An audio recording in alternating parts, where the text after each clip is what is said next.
Hi, everybody. Welcome to English Digest. I'm Tom. Hi, I'm Stephanie. And today we're going to continue talking about space travel. Remember, last time we were talking about space tourism coming soon, and we had mainly Mitch, who was giving a report in the Science News of a TV show, or maybe it was a radio show, and he was talking about the success of a vessel that has been built by AMC. It's called AMC Spaceship Traveler 2. It had a successful test flight, and we talked about the future of space travel, especially commercial space travel, for people, just regular folks who are not trained astronauts, so they can spend a lot of money and be able to travel into space and come back to Earth and tell everyone about it.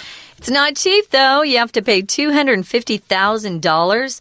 There have been celebrities who have already paid for seats on a flight that is being planned by Virgin Galactic. That's part of the Virgin Atlantic company that you can take a flight on. I love that airline, actually. I flew from New York to London on that flight one time. They give you socks and a toothbrush and all this. I wasn't in first class either. It's kind of a fun flight.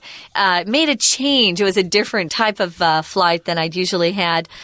Just, going on Delta or United, some of the American companies.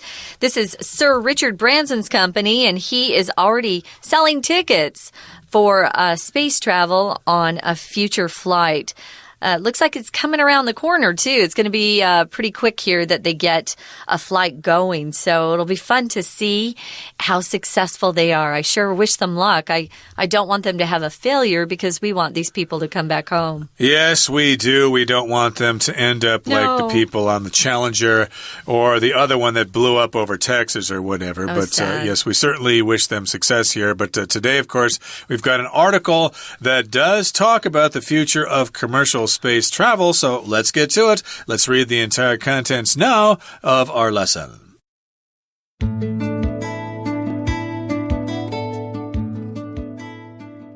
Commercial space travel will soon be a reality. Before long, regular people will be able to take trips into space. However, there's a world of difference between taking a plane ride and strapping yourself in for a rocket launch.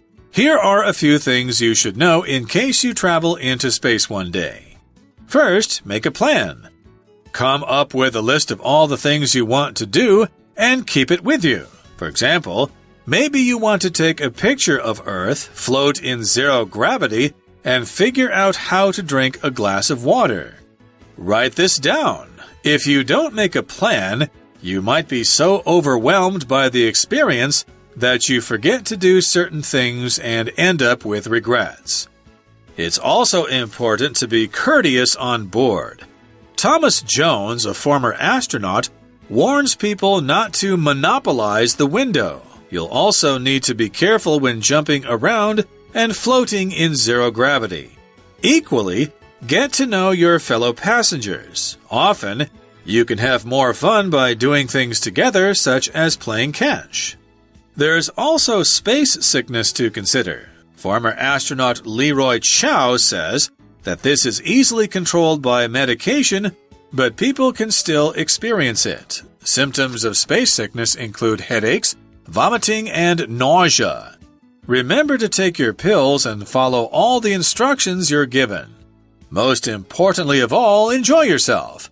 As Chiao says, take the time to enjoy the view. The Earth everywhere is beautiful.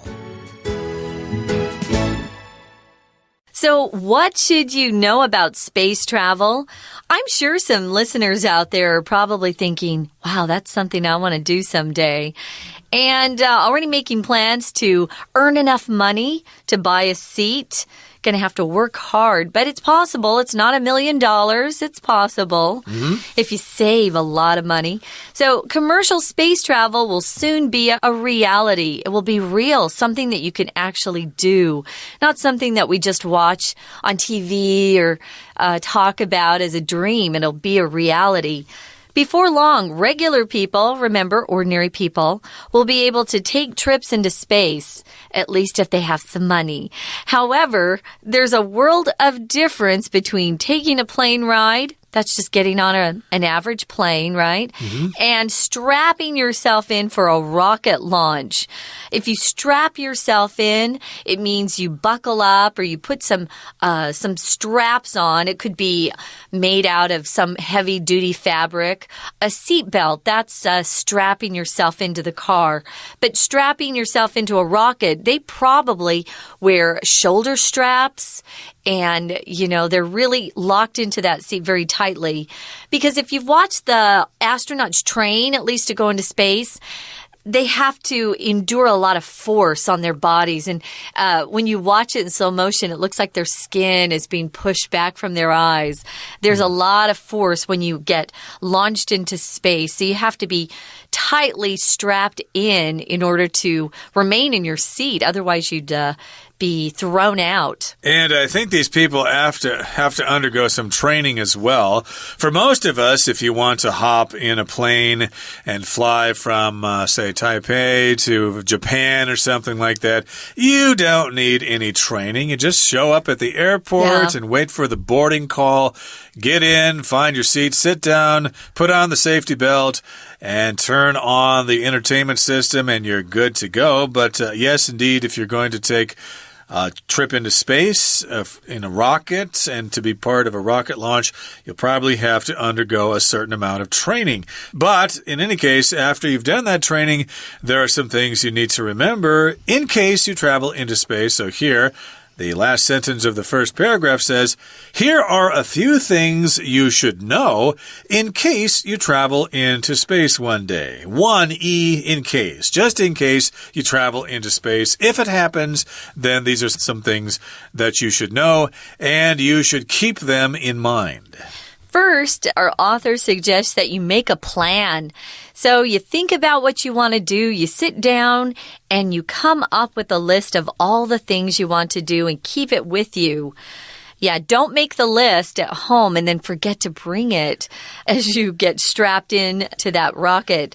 If you come up with something, guys, it just means you think of these ideas. Your boss might bring you into his office and say, hey, I want you to come up with a new proposal for our client.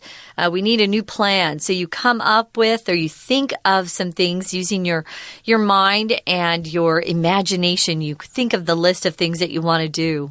Indeed. So, yes, make a list, think about it, write them down, maybe put it in your phone or something, or actually write it on a piece of paper. But what would be the items on that list? Well, for example, maybe you want to take a picture of Earth. Maybe you want to float in zero gravity. And you might also want to figure out how to drink a glass of water. So these are some things maybe you would like to do if you're up there. Of course, I think most people would certainly want to take a picture of Earth or the Earth. You could put a the there if you want. Take a picture, not just one picture, but probably several. And of course, you're going to want to take some selfies there as well. Here I am floating above Madagascar, for example. So you're going to want to do that. But also, if you're up in space, you might want to float in zero gravity, like they do in the movies sometimes, you just kind of take off the seat straps and you just kind of float around, maybe do somersaults in mid-air and things like that. Boy, that sounds like a lot of fun. And then also something you might want to do is to figure out how to drink a glass of water. So here we've got the verb phrase to figure out, which means basically to determine how to do something. You sort of look at something, you study it, and then you try to know and work out the ways that you should do this. So figure out how to drink a glass of water. Not easy, I must say. Write this stuff down. Once you have your plan and your list of things, you need to write it down. It's not enough just to have some ideas in your brain or your head.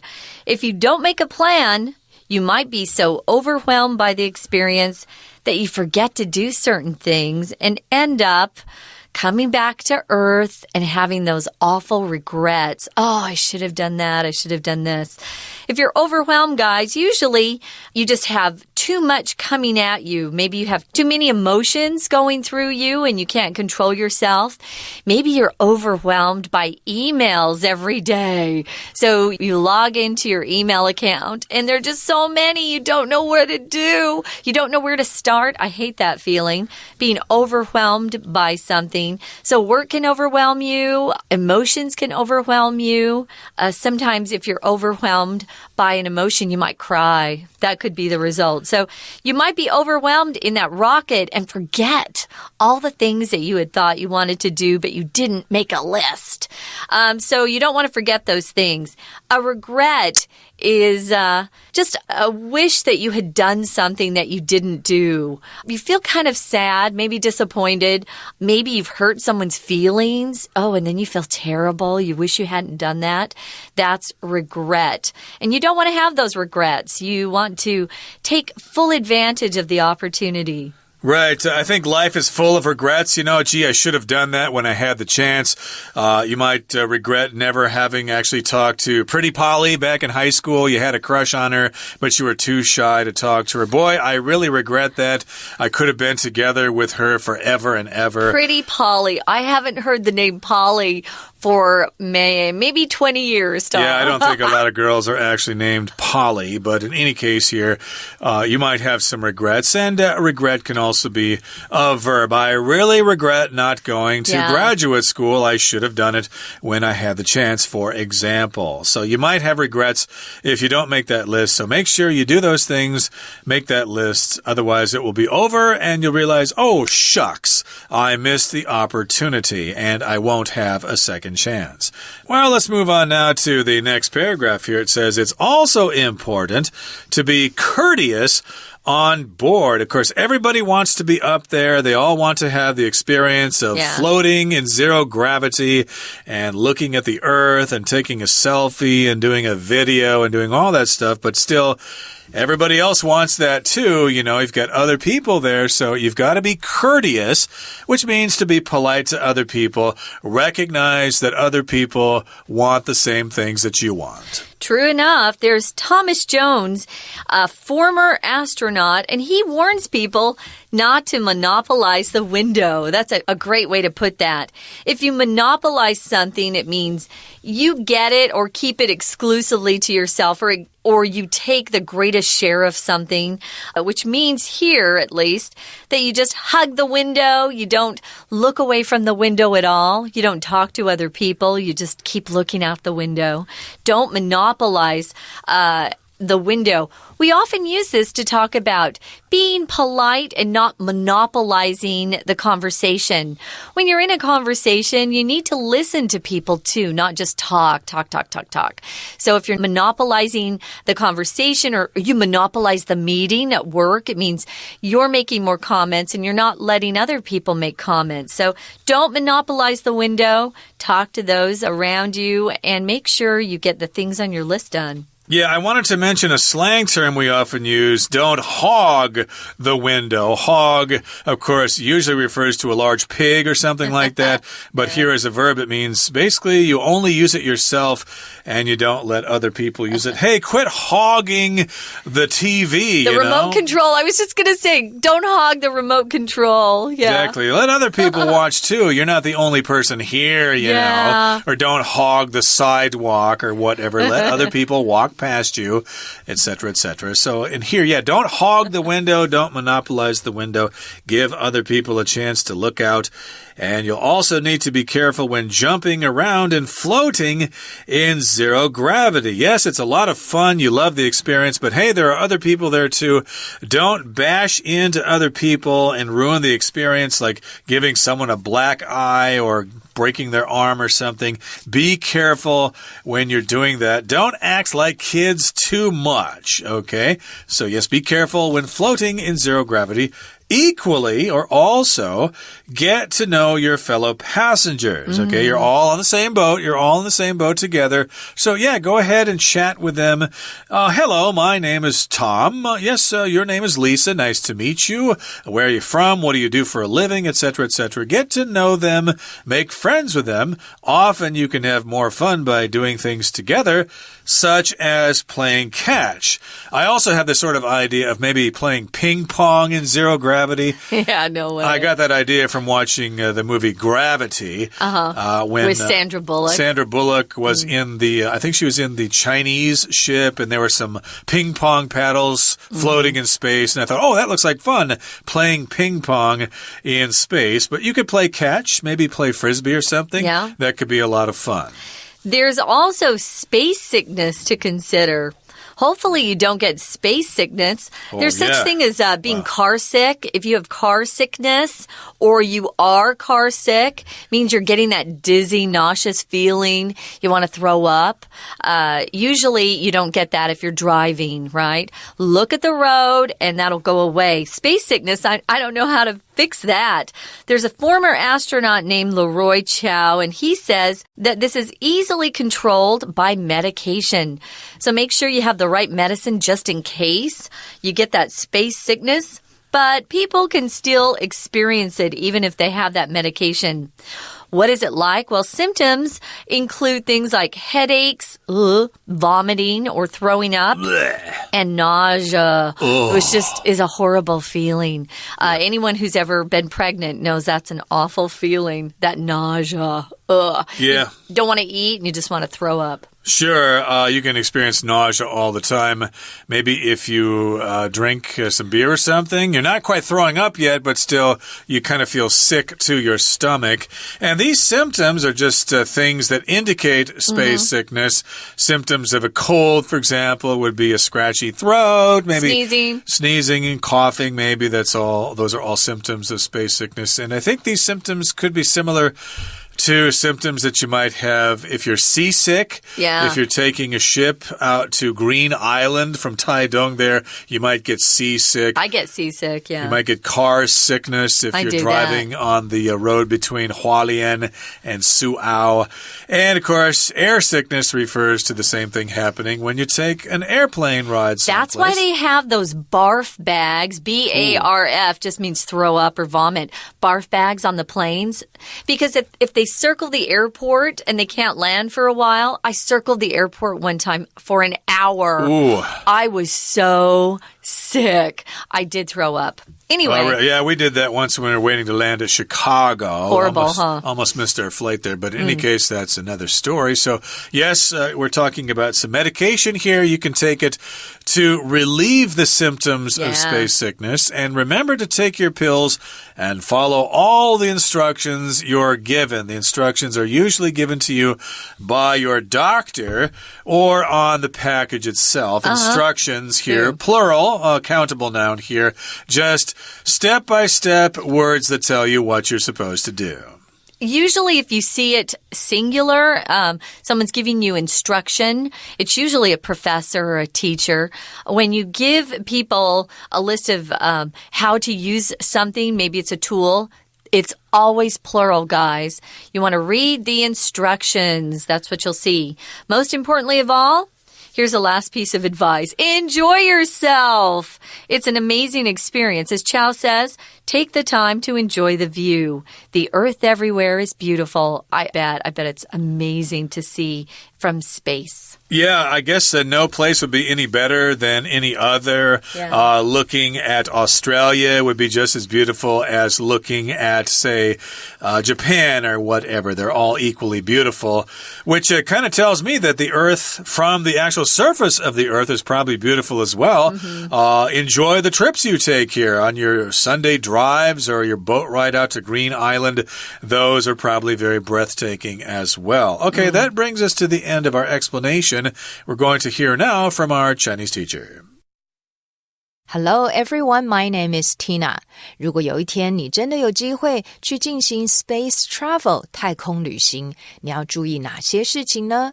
在第一段的第3个句子提到 However, there's a world of difference between taking a plane ride and strapping yourself in for a rocket launch. 大家很多人都坐过飞机，不过呢，跟火箭发射要把自己系好安全带其实是 a world of difference， 我们在这里解释成为有天壤之别的。而在这里的 strap本来呢当作动词是指用带子捆绑的意思，我们常常说把自己系上安全带就可以用 strap 这个动词。举个例子来说，小孩子呢应该要系在专用的汽车座椅当中，我们就可以说 A small child should be strapped into a special car seat。而在这里提到了还要制定计划，在下一段的第二个句子提到 Come up with a list of all the things you want to do and keep it with you。 在这里是一个祈使句的用法，你可以这么做。 Come up with提出想法或者是某个点子。举个例子来说， John 总是可以想出一些推广产品的好方法，你就可以说 John can always come up with good ideas for the product promotion。 所以你可以 come up with， 你可以提出一张表，上面有所有你想要做的事情，而且要 keep it with you， 一定要随身携带哦。同样一段的最后一句提到 If you don't make a plan, you might be so overwhelmed by the experience that you forget to do certain things and end up with regrets。 如果你不做计划的时候，你可能会因为感到不知所措而忘记做某些事情，遗憾告终哦。 Overwhelm 本来有战胜、征服的意思，当然它最常用的呢也有淹没、覆盖。举个例子来说，整个村子被火山灰给覆盖了，你可以说 The village was overwhelmed by ash from the volcano。 但是在这里呢是指使某人不知所措的意思，所以用人当主词的时候呢，我们常常是用被动的方式来表达，后面可以加上 by 或者是 with 的介系词。举个例子来说，我因为他的慷慨呢而感到不知所措。I was overwhelmed by his generosity。 所以你一定要先拟好计划，才不会到时候太兴奋、太紧张而 overwhelmed， 而不知所措，而忘记做一些你想做的事情，结果却是 end up with regrets。End up 是指到达或来到某处，或者是以怎么样的结局收场。我们常常看到 end up 后面会有加一个介系词的片语，像这里 end up with regrets 就是代表你的结果呢是充满了遗憾。那我们也可以说 The gangsters ended up in jail， 指的呢就是这群歹徒到最后的结果是进了监狱。下一段的第一句提到It's also important to be courteous on board。 提醒大家，你呢在这个太空船上的时候，要懂得 to be courteous， 指的就是要有礼貌，要很谦恭。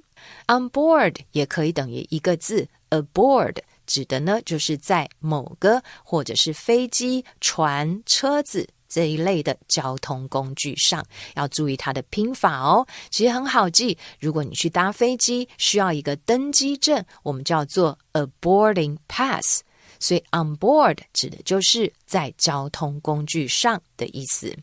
接着我们来看到最后一段，其实呢太空病也要把它列入考量。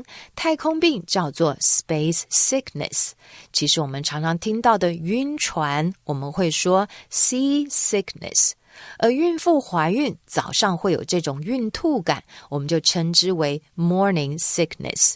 我们来看一下最后一段中间的句子Symptoms of space sickness include headaches, vomiting, and nausea。 在这里提到太空病状的征兆 symptom 指的是它的症状，有包括头痛、呕吐或者是恶心。Remember to take your pills and follow all the instructions you are given。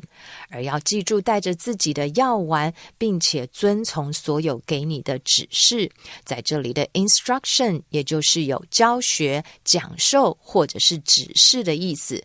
Follow the instructions 指的是按照使用说明来操作，而 instructions for use 指的就是操作指南。而我们刚刚提到的，它也可以解释成为教学讲授的意思。所以如果说 She gives instructions in mathematics 指的呢就是她讲授的是数学这个科目。OK， 以上就是今天的课文讲解，谢谢收听。We're going to take a quick break. Stay tuned. We'll be right back.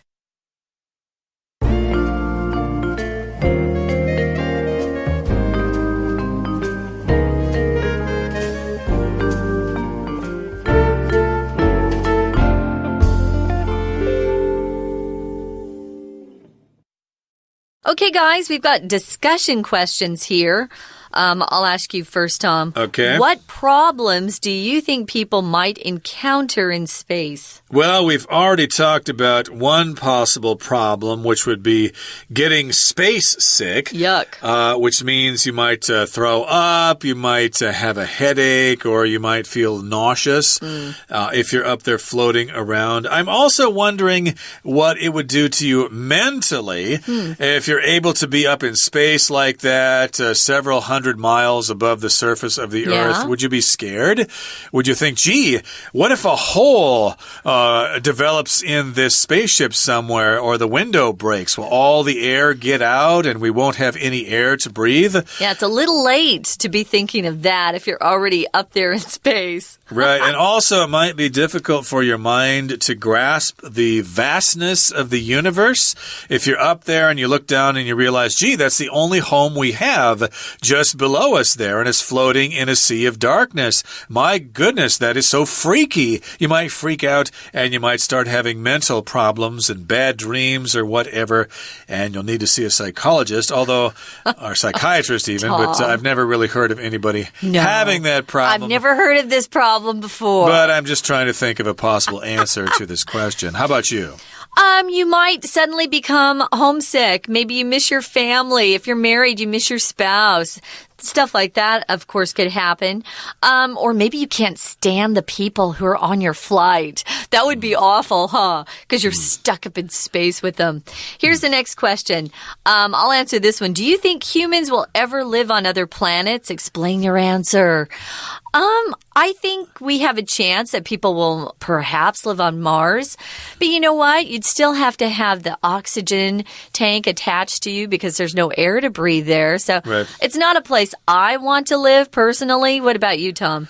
Yeah, I think it's very unlikely, although you keep hearing scientists say, well, it's going to happen someday. Maybe. Because the Earth is using all its resources and the human population keeps going up and up. But still, I can't really imagine people being able to live in large numbers on Mars. The atmosphere there is so thin. Yeah. It's so cold there. I know. And even if you think about going to Venus, of course, that's unthinkable. It's like a real hell there. Too hot, yeah. Too hot. And, of course, if you want to go out to Titan, which, of course, is the moon around Saturn there, that's really cold, too. So, gee, we better make the best of the home we've got, at least for the time being. Take care of our Earth, yeah. Do take care of it. So there you go. You can have this discussion amongst yourselves as well. That brings us to the end of our discussion and of our program for today. Thank you for joining us, and please join us again next time for another edition